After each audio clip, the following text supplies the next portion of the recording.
Hey tribe, so I know that today's topic, it can sound a little aggressive, like what am I trying to say? Am I trying to tell you to be an inconsiderate, uncompassionate person by saying how to not give a fuck? No, that's not what I'm trying to say.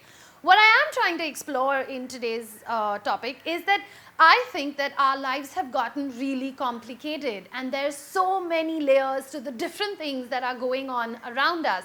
And in the few years that I have walked this planet and the little things that I have picked up, I wanted to share those few pointers that could uncomplicate your life and simplify it for you.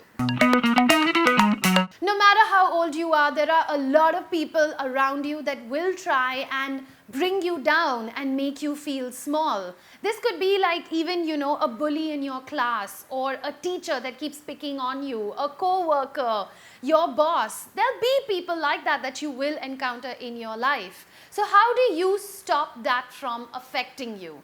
I think one of the first important parts is to identify those people and recognize the effect that they have on you. Recognize your self-worth. It's one of the first steps that you can take in life on how to not give a fuck. A study done by the National Science Foundation says that on an average, a human has 50,000 to 70,000 thoughts in a day. So let's say that somebody even thought about you 10 times in a day. They're probably only thinking about you 0.02%.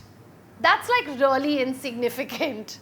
The fact of the matter is that people are probably only thinking about themselves. No one has time to only be thinking about you.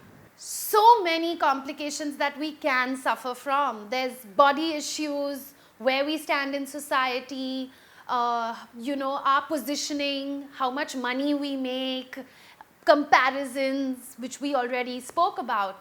And I think one of the ways to not give a fuck about that is that you have to also realize that you can't be so hard on yourself. Love yourself a little, be compassionate towards yourself, and embrace yourself. What I have done for myself is that I have made this like transparent wall. And this is a wall that I try and keep between me, myself, and the rest of the world. So I try not to be this person that doesn't give a fuck, who's aloof, who's just doing whatever they want to do, and they're being uncompassionate towards the people that they love.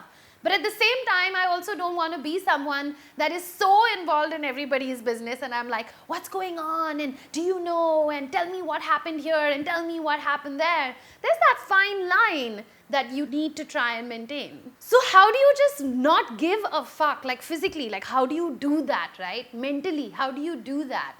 When something is bogging you down, I think the best thing to do is stop, breathe, meditate, do yoga, paint, draw, sing, jog. Find that outlet for yourself. Find that release so that you're not only living in that moment where that thing is bothering you so much, but you're also finding an outlet for it, something to divert your mind.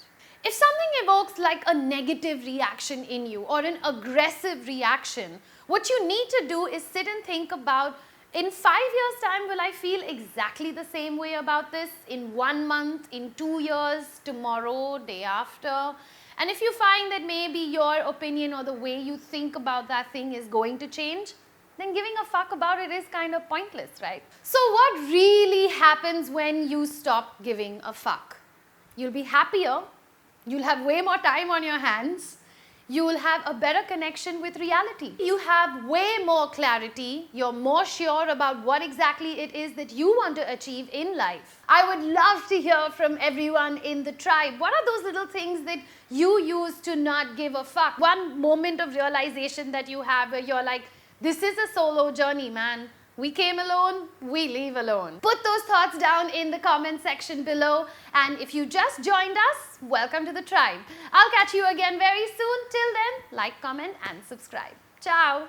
According to them, if the dimensions of the building, being the pyramid, was not proportioned to the golden ratio, then the dead or the deceased would not make it to the afterlife and they would not please the god. Mechanophilia. Quite self-explanatory, right? Being sexually aroused by a vehicle such as a car, a motorbike, an aeroplane, a helicopter. I don't know how you would even be doing it with an aeroplane.